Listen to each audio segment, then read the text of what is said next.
আপনি মায়ের দিকে সুন্দরভাবে তাকাইলেন, ইসলামে আছে না, মা বাবার দিকে যদি আন্তরিকতার সাথে তাকাও তাহলে দেখা যাবে যে একটা কবুল হজের, এরকম আমি জানি না এটা ঠিক না ঠিক, যে হজের সব বলে, অনেকে বলে এটা থাকতেও পারে নাও থাকতে পারে, কিন্তু মা বাবার দিকে আন্তরিকতার সাথে যদি কেউ তাকায় তখন আমাদের শরীরে অক্সিটোসিন ক্ষরণ হয়। কি ক্ষরণ হয় বলি না কেন? অক্সিটোসিন। এবং মা ওনারও শরীরে অক্সিটোসিন ক্ষরণ হয়। তাহলে তখন হয় কি, মায়ের যে রক্তের নালীগুলো আছে না এগুলো পরিষ্কার হয়, আমাদের যে রক্তের নালীগুলো আছে এগুলো পরিষ্কার হয়। লাভটা কি? মা বাবা হার্টের সমস্যা থেকে মুক্ত থাকে, মায়ের শরীরের কর্মদক্ষতা বাড়ে, আমাদের শরীরেও কর্মদক্ষতা বাড়ে। বুঝাইতে পারছি? আচ্ছা, আপনার এই যে হাতের মধ্যে যে একটা ছোট্ট কোষ আছে না, কোষ, সারা পৃথিবীতে যত সম্পদ আছে এখন সবগুলো যোগ করে একটা কোষ বানাইতে পারবেন, একটা কোষ। বুঝেন নাই তো? আপনার আমার শরীরে প্রায় 1,00,000 ট্রিলিয়ন, মানে এটাকে আমি আসলে সহজ করে না বললে তো বুঝবেন না, আমি আগে ব্রেনটার কথা বলি, নোবেল যেটা বলে গেছে 86 বিলিয়ন, তার মানে 1 বিলিয়নে 100 কোটি, এরকম 86 দিয়া মানে 100 কোটির মতো 86টা, বুঝতে পারছেন? এইরকম শুধু এই যে খুলির মধ্যে আছে, আর সারা শরীরের কথা বাদে দেন, এই খুলির মধ্যে যেটা আছে তার একটা কোষ বিজ্ঞানীরা যত টাকা পয়সা আছে সবগুলো খরচ করে বানাইতে পারবে না, এখন পর্যন্ত চিন্তাই করা যায় না। বিজ্ঞানীরা করছে যে না এটা হচ্ছে অটোমেটিক নেচার থেকে আসছে, কারণ আজ এটা বানাইতে পায় না, তখন কয় যে এটার ব্যাখ্যা খুঁজে পাওয়া যাচ্ছে না। এই যে ডারউইন যে আছে না, বলছে যে বান্দর থেকে আসছে, বিশ্বাস করেন মিথ্যা কথা। তাইলে এখন কবেন যে স্যার মিথ্যা কথা, তাইলে বইয়ে পত্রে যে পড়তেছি, ব্যাপারটা হয়েছে কি, বহু টাকা ওরা ওইটাতে ইনভেস্ট করে ফেলছে, এখন ওইটা যদি মার্কেটে না চলে তাহলে ওই টাকা এখন উঠাবে কেমন করি, এই জন্য করছে যে হ্যাঁ ওইটাই ঠিক আছে। কিন্তু সত্যি কথা বলতেছি, এখন পর্যন্ত একটাও প্রমাণ করতে পারে নাই যে সারা পৃথিবীতে মানুষ তৈরি হয়েছে বানর থেকে, কেউ প্রমাণ করতে পারে নাই। এমনকি ডারউইনের যে ওই পক্ষের যে বিজ্ঞানীরা ওরা করছে যে না এটা আসলে ঠিক না, কিন্তু মার্কেটে চলতেছে কেন? কারণ অনেক টাকা এখানে ইনভেস্ট করছে। মানুষকে বানাইছে আল্লাহ, এইটা এদের বলতে সমস্যাটা কোন জায়গায় এটা অনেকে বুঝে না, যে এটার কারণটা কি, মানুষকে আল্লাহ বানাইছে এটা বললে সমস্যা কোথায়? এইটাই হচ্ছে মেইন সমস্যা। মানুষকে আল্লাহ বানাইছে এটা যখনই কেউ বিশ্বাস করবে, তাহলে আমি যদি একটা জিনিস বানাই ওইটার ভালো কিসে খারাপ কিসে সেটা আমি জানবো না? আমি যদি বলি যে এইটা একটা মেশিন, এটা আমি বানাইছি, তাহলে এটার গাইডলাইনটা কি আমার অনুযায়ী চলবে না আরেকজন দিলে হবে? তা ওরা বলতেছে যে না মানুষ তো বানর থেকে আসছে, তার মানে আল্লাহ বলে কেউ নাই, আল্লাহ মানুষকে তৈরিও করে নাই, তাহলে গাইডলাইন আমাদের অনুযায়ী চলবা। এই জায়গাটাই হচ্ছে সবচেয়ে বড় সমস্যা, অন্য আর কোনো সমস্যা না। তার মানে হচ্ছে আল্লাহ মানুষকে বানিয়েছে এবং মানুষই হচ্ছে এইটার সব কীভাবে চললে সবচেয়ে সেরা হবে তার সব গাইডলাইন এখানে আছে। আচ্ছা, এই যে মোবাইল যে আছে, মোবাইলের মধ্যে আপনার প্রোটেক্টর লাগান না? আচ্ছা আমি একটা জিনিস বলি, মোবাইল যত দামি প্রোটেক্টর কি লাগানো উচিত কি উচিত না? উচিত। মেয়ে যারা আছে, মেয়ে নারী, এখানে কেউ নাই কিন্তু আমাদের মা বোন তো আছে, তাদের জন্য পর্দার বিধান করছে না? মেয়েদের দাম বেশি না ছেলেদের দাম বেশি ইসলামে বলেন তো? মেয়েদের মর্যাদা বেশি, এবং মেয়েদের মর্যাদা বেশি থেকে কিন্তু দামি মোবাইলের যেমন প্রোটেক্টর আছে, এরকম মেয়েদেরও কিন্তু আল্লাহ প্রোটেক্টর হিসাবে পর্দার ব্যবস্থা করছে। ভালো লাগলো না শুনে? মেয়েদের কি করছে? পর্দার ব্যবস্থা। তা আমরা এটা করি না কেন? কারণ আমরা মনে করি যে না মেয়েদেরকে তো বানাইছে হচ্ছে ওই ডারউইনের যে পুরাতন ওই কি বলে এটাকে, বানর থেকে আসছে, অতএব এদের কোনো ফর্মুলা লাগবে না। নো, আল্লাহ মানুষকে বানিয়েছে এবং কিভাবে চললে মানুষ সবচেয়ে সেরা হবে এইটা আল্লাহ যে ফর্মুলা দিয়েছে সেটা অনুযায়ী চলতে হবে। যে জায়গা থেকে আমি বের হয়ে আসছিলাম সেটা বলি, সারা পৃথিবীতে মুসলমানরা যে পিছায় পড়লো এইটার সবচাইতে বড় 3টা কারণ আছে, সবচেয়ে বড় 3টা কারণ। নাম্বার 1 কি সেটা একটু বলি। নাম্বার 1 হচ্ছে, প্রফেসর মোক্তার আহমেদ স্যার কিন্তু বলে গেছেন, আমি জাস্ট একটু খেয়াল করে দেই। নাম্বার 1 হচ্ছে আমরা দুনিয়াতেও যে সেরা হইতে পারি এই চিন্তাটা আমাদের মধ্যে নাই। আমাদের মধ্যে একটা চিন্তা আসছে যে না দুনিয়া যদি আমি সেরা হই তাহলে আমি আখেরাতে বোধহয় আমাদের কমতি পড়বে। নো, দুনিয়া আমি সেরা হইতে পারি, আখেরাতেও আমি সেরা হইতে পারি। দুনিয়ায় সেরা হওয়ার জন্য যেই গাইডলাইনগুলো দিয়েছে আল্লাহ সেগুলো যদি আমি ফলো করি তাহলে দুনিয়াতেও নাম্বার 1 হবো, আখেরাতেও নাম্বার 1 হবো। কিন্তু সমস্যাটা কোন জায়গায় সেটা বলি। আমরা 5 ওয়াক্ত নামাজ পড়ি, কিন্তু নামাজের পরে যে আল্লাহ বলছে যে তুমি তোমার রিজিক অন্বেষণে বেড়ায় যাও, কাজ করো, এই কাজটা করি না। তার মানে নামাজ পড়লাম কিন্তু তারপরের অংশটা অর্ধেক মানলাম না। এই কারণে দেখা যাচ্ছে যে ঠিক আছে নামাজ পড়তেছি, নামাজের পরের যে কাজটা সেটা না করার কারণে দেখা যাচ্ছে যেই কাজে যে সেরা হওয়ার কথা ছিল সেটা আমরা হইতে পারিনি। এটা নাম্বার 1। নাম্বার 2 কি, আমরা লিডার ঠিকভাবে তৈরি করতে পারি নাই। মুহাম্মদ সাল্লাল্লাহু আলাইহি ওয়াসাল্লাম ছিল শ্রেষ্ঠ লিডার, এই জন্য ওই সময়ের জামানাটা ছিল সবচেয়ে সেরা। আর আমরা এখন যে লিডারগুলো পাইছি তারা আমাদেরকে ঠিক রাস্তায় যাওয়ার জন্য যেইভাবে আমাদেরকে কাজ করতে করা উচিত সেই অনুযায়ী কোনো রকমের সাজেশন দেয় না। তারা শিখায় দেয় যে তুমি হচ্ছ খুবই দাস, খুবই নিচু স্তরের, খুবই নিম্ন শ্রেণীর। আচ্ছা, আপনারা এই যে মেট্রো রেলে উঠছেন না, আপনি দেখেন মেট্রো রেলগুলো যে অনুযায়ী বানানো হয়েছে আলহামদুলিল্লাহ ভালো জিনিস।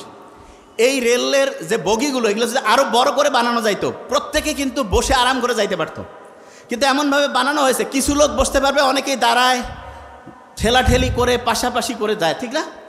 এবং অনেক মানুষজনও বলে যে না আমাদের দেশে এত লোক কেমন করে সুবিধা দিবে। আপনি শুনলে অবাক হবেন, সবচেয়ে বেশি লোক যে জায়গায় আছে সেইখানে সবচেয়ে বেশি সুবিধা দেওয়া সম্ভব।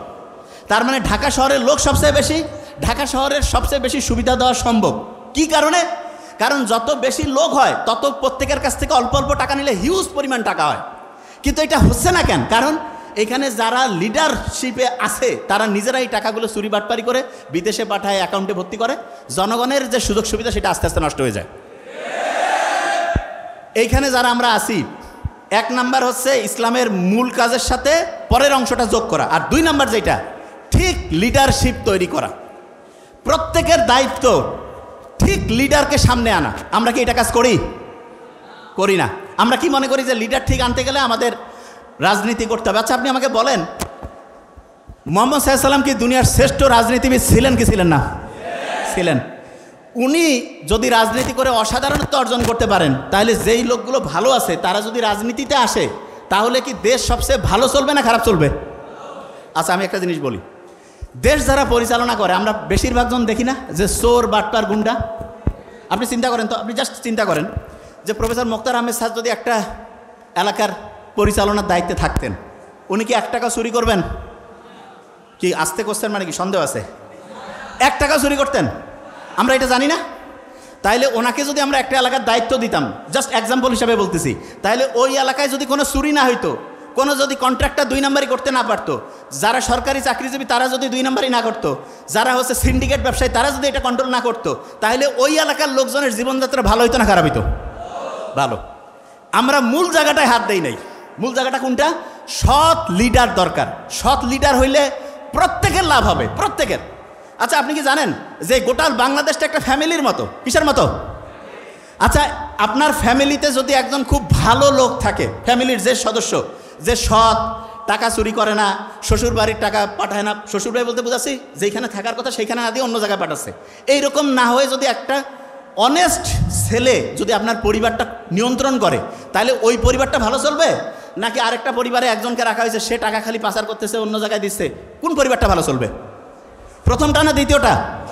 প্রথমটা। তাহলে আপনি বলেন, এই গোটাল বাংলাদেশটা তো এরকম একটা দেশ, মানে এরকম একটা পরিবার, এইখানে সবচেয়ে ভালো লোকটা যদি হচ্ছে যে সবগুলো কাজের মেইন কন্ট্রোলটা যদি দেওয়া যায়, তাহলে দেশটাকে আস্তে আস্তে ভালোর দিকে যাবে না খারাপের দিকে? ভালোর দিকে। আচ্ছা, তাহলে প্রথম কাজ বলছি নামাজের পরে অন্য কাজটা করা। দ্বিতীয় কাজ যেটা আমি বলছি সেটা কি? সৎ লিডার নির্বাচন করা। কি কাজ? সৎ লিডার। আচ্ছা, তৃতীয় কাজটা খুব ইম্পর্টেন্ট, প্রত্যেকের যে ব্রেইন আছে, ব্রেইন, এইটাকে সর্বোচ্চ ভালোভাবে ব্যবহার করা, সর্বোচ্চ ভালোভাবে।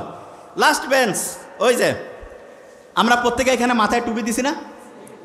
আমেরিকার যে হচ্ছে যে ওই আর্মি বাহিনী আছে তারাও কিন্তু মাথায় এরকম ক্যাপ দেয়, দেখছেন আপনারা? আমরা যে টুপি দিছি, আমি যদিও দেইনি, কিন্তু আপনারা যারা দিয়েছেন, এইটা কিন্তু নকল করে দেখা গিয়েছে যে বিভিন্ন দেশের যে আর্মির যে বাহিনীগুলো আছে তারা কিন্তু এটা নকল করতেছে। কেন? তাদের এটা হচ্ছে সেফটির জন্য, সিকিউরিটির জন্য ভালো। আমি অবাক হয়েছি যে ইসলামের যতগুলো নিয়ম আছে, এক এক করে আমরা এখনই প্রমাণ করবো ইনশাল্লাহ, প্রত্যেকটা নিয়মের মূল কাজ হচ্ছে আমাদের ব্রেনটাকে ভালো করা। ব্রেনটাকে কী করা? ভালো। এক এক করে যাই, ধরবো কিন্তু এখন। আচ্ছা, আপনি যখন অন্যের প্রশংসা করেন তখন আপনার মনটা খুশি হয়, যে শুনতেছে তারও খুশি লাগে না? এইরকম অন্যের প্রশংসা করলেন, অন্যের সম্বন্ধে একটা ভালো জিনিস বললেন, যে শুনতেছে তারও ভালো লাগতেছে, আপনারও ভালো লাগতেছে। কেন জানেন? ওই সময় অক্সিটোসিন ক্ষরণ হয়। কি ক্ষরণ হয়? অক্সিটোসিন রক্তের যে নালীগুলো আছে না, এগুলোকে পরিষ্কার করে। কি করে? রক্তের নালীগুলো। আচ্ছা, আপনি কি জানেন যে রক্তের নালী যদি পরিষ্কার হয়, ব্রেইন ঠিকভাবে যদি পুষ্টি পায়, তাহলে আমাদের ব্রেইনটা ভালোভাবে কাজ করবে না খারাপভাবে? ভালো। এটা নাম্বার 1। আচ্ছা, আপনি চিন্তা করেন তো, আপনি মায়ের দিকে সুন্দরভাবে তাকাইলেন।